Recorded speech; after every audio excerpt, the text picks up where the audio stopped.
Hello friends, स्वागत है आप सभी का आपके अपने यूट्यूब चैनल RWGS रिवीजन में। तो नवीन सर ने जो नायक सीरीज शुरू करी है, आज उसका प्रैक्टिस सेट नंबर 4 है। हम सब उसका रिवीजन करेंगे। जो पूरा प्रैक्टिस सेट का है उसका हम थोड़ी सी देर में रिवीजन करते हैं। इससे पिछले 3 सेट्स में मैंने कराए हुए हैं, आप उनका भी रिवीजन साथ साथ करते रहें ताकि चीज़ें जो याद करी हुई हैं वो भूलें ना। तो आज हमारा प्रैक्टिस सेट नंबर 4, तो चलिए शुरू करते हैं क्वेश्चन नंबर 1 से। क्वेश्चन नंबर 1 है लोक नृत्य। महाराष्ट्र के लोक नृत्य कौन कौन से हैं? लावड़ी, तमाशा, कोली, पोवाड़ा, नकटा, लेजिम, गौरी चालिता, धनगरी गाजा। पंजाब के लोक नृत्य कौन कौन से हैं? भांगड़ा, गिद्दा और जूली। अब नेक्स्ट राजस्थान का कौन कौन सा है? घूमर राजस्थान का लोक नृत्य है। नेक्स्ट गुजरात के कौन कौन से? टिप्पाड़ी और डांडिया। क्वेश्चन नंबर नेक्स्ट 2 है कथक की उत्पत्ति कहाँ से हुई थी? तो कथा शब्द से कथक की उत्पत्ति हुई थी, और जो कथकली जो शास्त्रीय नृत्य है इसकी उत्पत्ति भी कथा शब्द से ही हुई थी। जो कथक है ये उत्तर भारत का एकमात्र शास्त्रीय नृत्य है। नेक्स्ट घराना। कथक से संबंधित कौन कौन से घराने हैं? तो जयपुर घराना है, लखनऊ घराना है, बनारस घराना है, रायगढ़ घराना जो कि छत्तीसगढ़ का है। और ये अब नेक्स्ट है कलाकार। कथक से संबंधित कलाकार कौन कौन से हैं? तो सितारा देवी, गोपी कृष्ण, रोशन कुमारी, लच्छू महाराज, ये मोस्ट इम्पॉर्टेंट हैं, अच्छन महाराज और शंभू महाराज। सितारा देवी, गोपी कृष्ण, रोशन कुमारी, लच्छू महाराज, अच्छन महाराज और शंभू महाराज। नेक्स्ट क्वेश्चन नंबर 3 है ग्वालियर घराना। ग्वालियर घराना जो है इसके संस्थापक कौन थे? तो इसके संस्थापक कौन है? उस्ताद हस्सू खान को ग्वालियर घराने का संस्थापक माना गया है। नेक्स्ट पॉइंट है सबसे पुराना घराना। ये ग्वालियर घराना जो है ये सबसे पुराना घराना माना जाता है।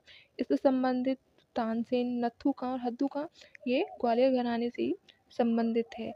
नेक्स्ट आगरा घराना। आगरा घराना से कौन संबंध रखता है? तो सुजान खान आगरा घराने से संबंधित है। और रामपुर घराना से इनायत हुसैन खां। नेक्स्ट पटियाला घराना से कौन है? मियाँ कल्लू।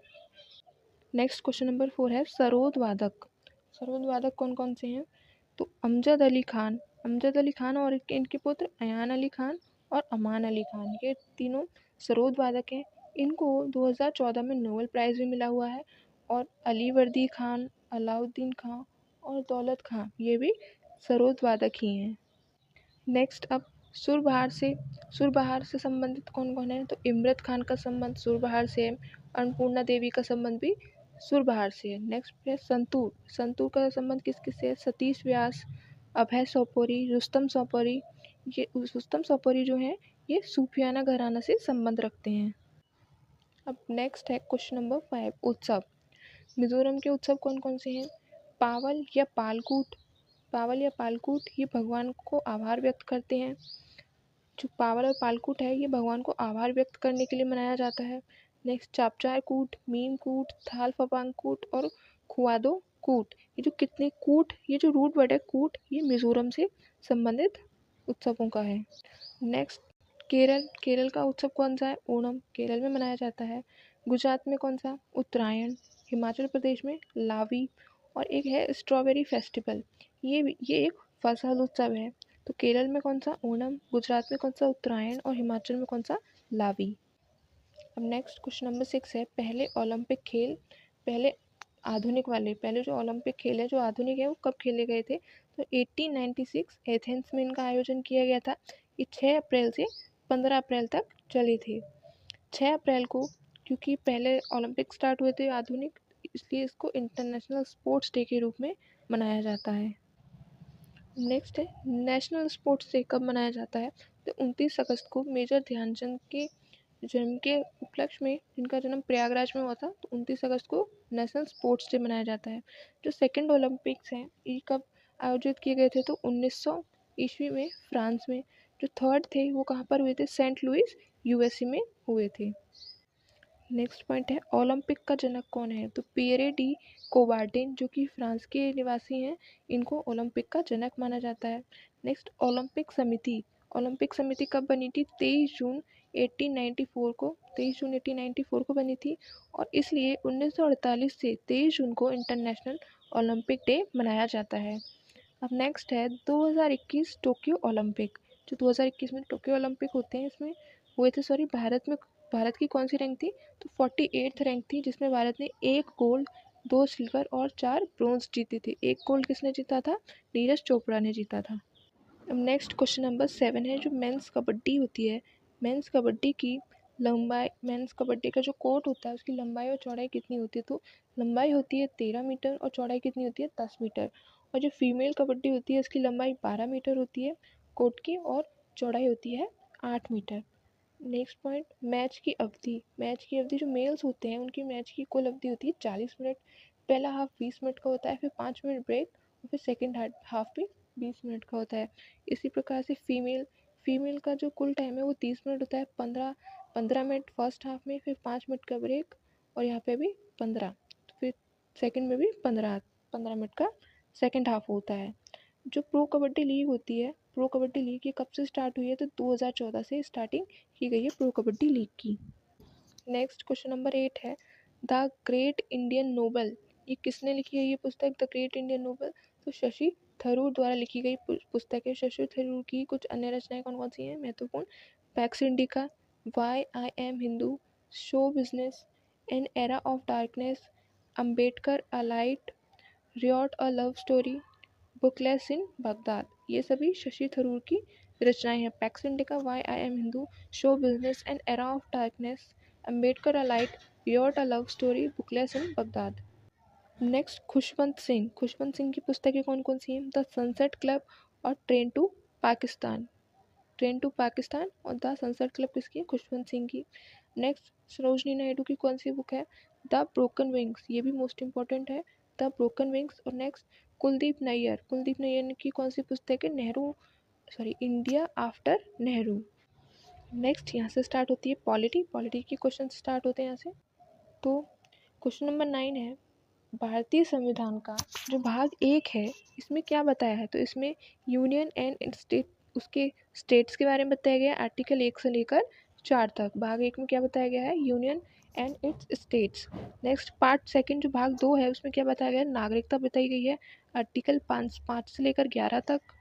जो पार्ट 3 है उसमें क्या बताया गया है, मौलिक अधिकार बताए गए हैं आर्टिकल 12 से लेकर 35 तक। पार्ट 4 में क्या बताया गया है, डीपीएसपी, राज्य की नीति निर्देशक तत्व, आर्टिकल 36 से लेकर 51 तक बताए गए हैं। पार्ट 4 ए में क्या बताया गया है, मौलिक कर्तव्य, फंडामेंटल राइट्स, 51, आर्टिकल 51 ए में। पार्ट 5 में क्या बताया गया है, संघ के बारे में बताया गया है आर्टिकल 52 से लेकर 151 तक। नेक्स्ट पार्ट 6 में क्या बताया गया है, राज्य के बारे में बताया गया आर्टिकल 152 से 237 तक। नेक्स्ट पार्ट 7 में क्या बताया गया है, राज्य भी जो 238 था लेकिन ये अब ख़त्म कर दिया गया है 1956 में, इसको निरस्त कर दिया गया था। और पार्ट 8 में क्या बताया गया है, यूटीज़ के बारे में 239 से 242 तक। नेक्स्ट क्वेश्चन नंबर 10 है, पार्ट 15 जो भाग 15 है उसमें क्या बताया गया है, निर्वाचन के बारे में बताया गया है। पार्ट 17 में राजभाषा के बारे में उल्लेख है। पार्ट 18 में आपात उपबंध दिए गए हैं। और भाग 20 में क्या बताया गया है, संविधान संशोधन के बारे में बताया गया है। नेक्स्ट है क्वेश्चन नंबर 11, अनुसूचियों के बारे में। तो पहली अनुसूची में क्या बताया गया है, राज्य और संघ और राज्य के बारे में बताया गया है फर्स्ट अनुसूची में। जो सेकंड अनुसूची है उसमें किसके बारे में बताया गया, सैलरी। अनुसूची जो 5th है उसमें क्या बताया गया, एससी और एसटी का प्रशासन। चौथी में क्या बताया गया, राज्य विधान परिषदों में स्थानों का आवंटन। तीसरी अनुसूची में क्या बताया गया, शपथ या प्रतिज्ञान के प्रारूप बताए गए हैं। 6th में क्या बताया गया, असम, मेघालय, त्रिपुरा और मिजोरम के लिए विशेष प्रावधान 6 में बताया गया। 7th में बताई गई सूचियाँ, 3 प्रकार की जो सूची होती है, संघ, राज्य और समवर्ती। और शेड्यूल 8 में क्या बताया गया है, भाषाएं। नेक्स्ट क्वेश्चन नंबर 12 है, संघ सूची, राज्य सूची और समवर्ती सूची। जो पार्ट 7 में जो सूचियाँ बताई गई हैं उसके बारे में। संघ सूची में कुल कितने सब्जेक्ट्स हैं, 100 सब्जेक्ट। ये सब्जेक्ट क्या हैं, तो इन 100 सब्जेक्ट पर कानून बनाने का अधिकार केवल संघ को है। नेक्स्ट राज्य सूची में 61 सब्जेक्ट हैं, पहले ये 66 हुआ करते थे।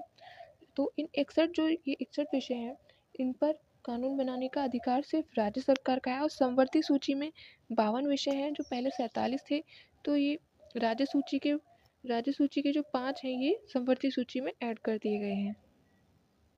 वो कौन से 5 सब्जेक्ट हैं जो राज्य सूची से संवर्ती सूची में भेज दिए गए हैं? तो शिक्षा, जंगल, बाट और माप, supreme court and high court को छोड़कर सभी का प्रशासन, जंगली जानवर एंड पक्षी संरक्षण। तो ये 5 सब्जेक्ट हैं जो कि अब संवर्ती सूची में राज्य सूची से भेज दिए गए हैं।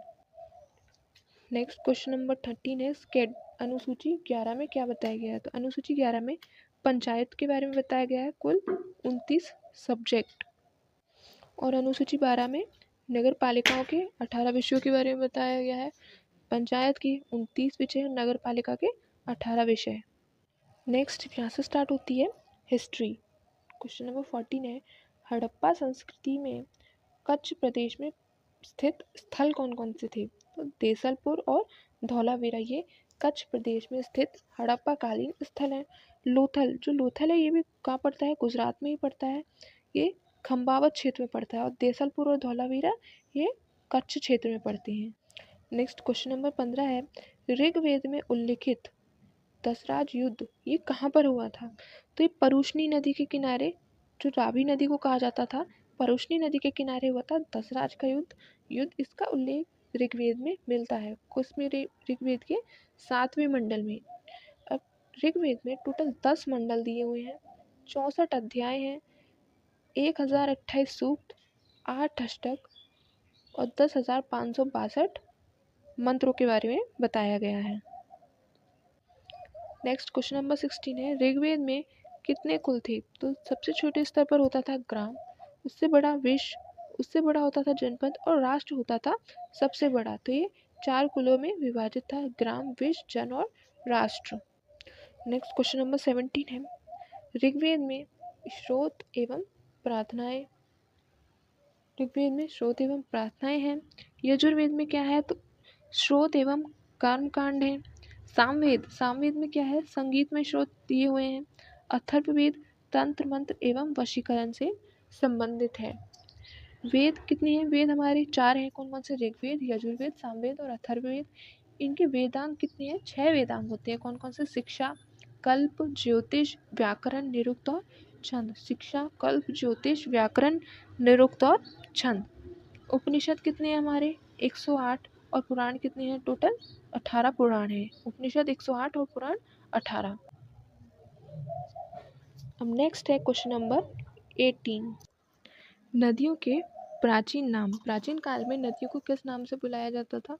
तो सरस्वती नदी को क्या कहते थे? घग्गर, हारका नदी कहा जाता था। परुष्णी नदी रावी को कहते थे। शतुद्री, सतलज, विपाशा, व्यास, काबुल, कुंभा। गंडक को क्या कहा जाए? गंडक को क्या कहा जाए?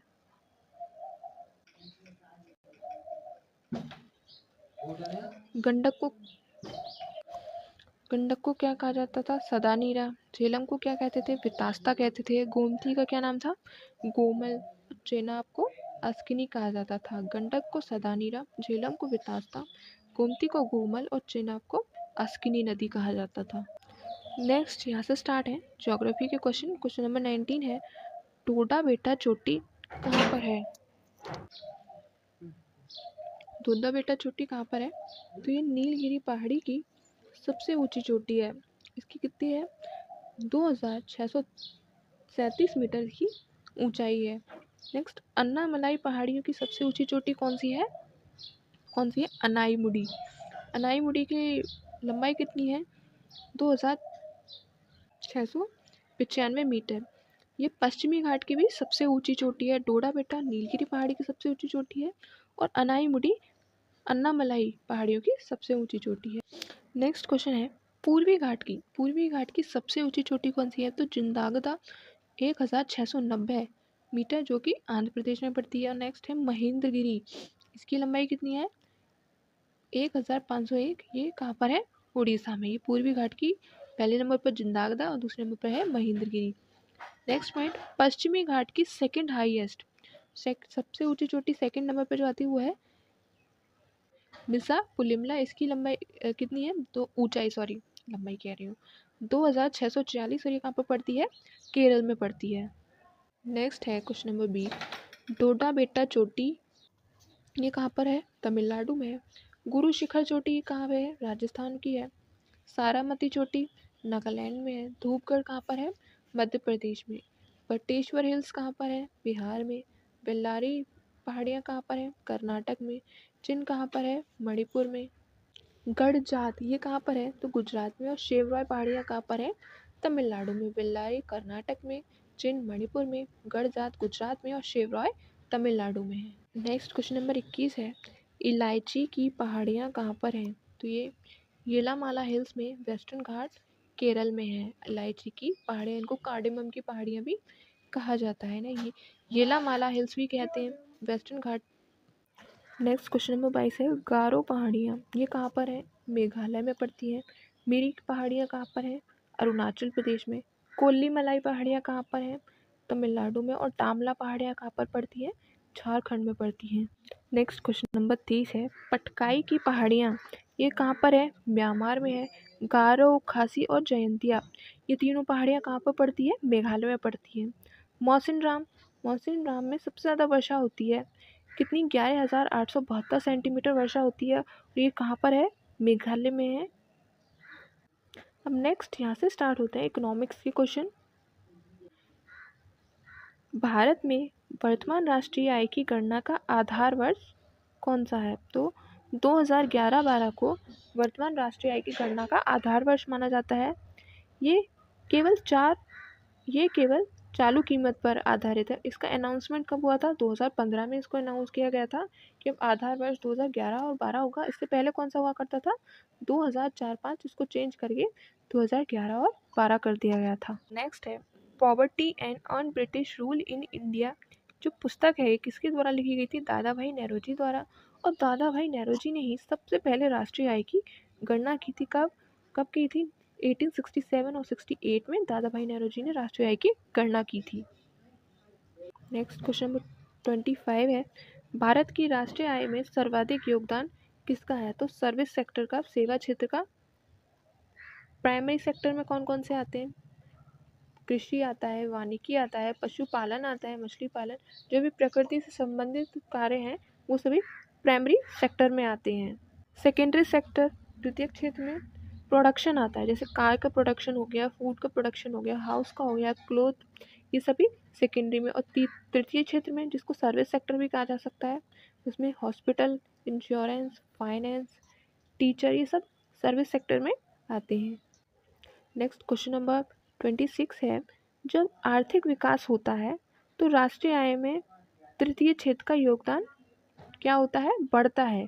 जब आर्थिक विकास होता है तो राष्ट्रीय आय में तृतीय क्षेत्र का योगदान बढ़ता है। जब तृतीय क्षेत्र में योगदान बढ़ेगा तो आर्थिक विकास होता है राष्ट्रीय आय में। नेक्स्ट क्वेश्चन नंबर 27 है, सकल राष्ट्रीय आय को कुल जनसंख्या से भाग देने पर क्या प्राप्त होता है? तो प्रति व्यक्ति आय कैसे निकालेंगे? जो सकल राष्ट्रीय आय है उसको कुल जनसंख्या से भाग दे देते हैं। नेक्स्ट यहाँ से स्टार्ट है साइंस के क्वेश्चन। 1500 डिग्री सेंटीग्रेड से अधिक तापमान हेतु प्रयोग में लाया जाता है उस तापमापी यंत्र का नाम क्या है? पायरोमीटर कहा जाता है उसको, क्योंकि 1500 डिग्री सेंटीग्रेड से सेल्सियस उससे अधिक तापमान मापते हैं। नेक्स्ट 800 से 12 डिग्री सेल्सियस में प्लेटिनम प्रतिरोध थर्मामीटर का प्रयोग होता है। 200 से 800 डिग्री सेल्सियस में ताप वैद्युत युक्त थर्मामीटर का प्रयोग होता है। और 37 से 42 जो कि मेडिकल थर्मामीटर भी कहा जाता है, इसको नॉर्मली डॉक्टर इसी को यूज़ करते हैं। नेक्स्ट क्वेश्चन नंबर 29 है, सदिश राशियाँ। सदिश राशियाँ क्या होती है? जिनको दिशा और परिमाण दोनों की आवश्यकता होती है, सदिश राशियाँ कहा जाता है। बल, विस्थापन, वेग, त्वरण, संवेग और आवेग, ये सभी कैसी राशियाँ हैं? सदिश राशियाँ हैं। नेक्स्ट क्वेश्चन नंबर 30 है, शुष्क बर्फ। शुष्क बर्फ किसको कहा जाता है? तो सॉलिड जो कार्बन डाइऑक्साइड होती है उसको शुष्क बर्फ कहा जाता है। नेक्स्ट क्वेश्चन नंबर 31 है, कार्बन के अपर रूप बताने हैं। तो हीरा, ग्रेफाइट और फुलरेन्स ये कार्बन के अपरूप हैं। Phosphorus red phosphorus, yellow phosphorus, black phosphorus, 3 type का फास्फोरस होता है, रेड, येलो और ब्लैक। नेक्स्ट क्वेश्चन नंबर 32 है, विटामिन ए को क्या, उनका रासायनिक नाम क्या है? रेटिनॉल है। विटामिन डी को क्या कहा जाता है? कैल्सीफेरॉल। विटामिन सी को एब्सकॉर्बिक अम्ल कहा जाता है, विटामिन ई को टोकोफेरॉल कहा जाता है, विटामिन के को फिलोक्विनोन कहा जाता है, विटामिन ए को रेटिनॉल, विटामिन डी को कैल्सीफेरॉल, विटामिन सी को एब्सकॉर्बिक एसिड, विटामिन ई को टोकोफेरॉल, विटामिन के को फिलोक्विनोन। अब नेक्स्ट यहाँ से स्टार्ट है करंट अफेयर्स। क्वेश्चन नंबर 1 है 4 दिवसीय तवी महोत्सव ये कहाँ पर आयोजित हुआ है? तो ये जम्मू और कश्मीर में आयोजित हुआ है। कहाँ पर? जम्मू और कश्मीर में। नेक्स्ट क्वेश्चन नंबर 2 है एनटीपीसी के निदेशक का पदभार किसने संभाला है? तो रविंद्र कुमार ने संभाला है एनटीपीसी के निदेशक का पदभार। क्वेश्चन नंबर 3 है 5 करोड़ आयुष्मान कार्ड बनाने वाला फर्स्ट कौन है? यूपी 5 करोड़ आयुष्मान कार्ड बनाने वाला पहला राज्य बन चुका है। क्वेश्चन नंबर 4 है पलाश पुष्प महोत्सव 2024 ये कहाँ पर आयोजित हुआ है? तो ये न्यू दिल्ली में आयोजित हुआ है। तो इतने ही थे आज के क्वेश्चंस। आई होप आपका भी सभी का अच्छे से रिवीजन हुआ होगा। कैसी लगी आपको मेरी वीडियो कमेंट सेक्शन में बताना ना भूलें। अपने फ्रेंड्स के साथ शेयर करें। वीडियो अच्छी लगी तो प्लीज़ लाइक करें और जो लोग नए हैं प्लीज़ सब्सक्राइब करें channel. Thank you so much everyone for watching my video. Please subscribe.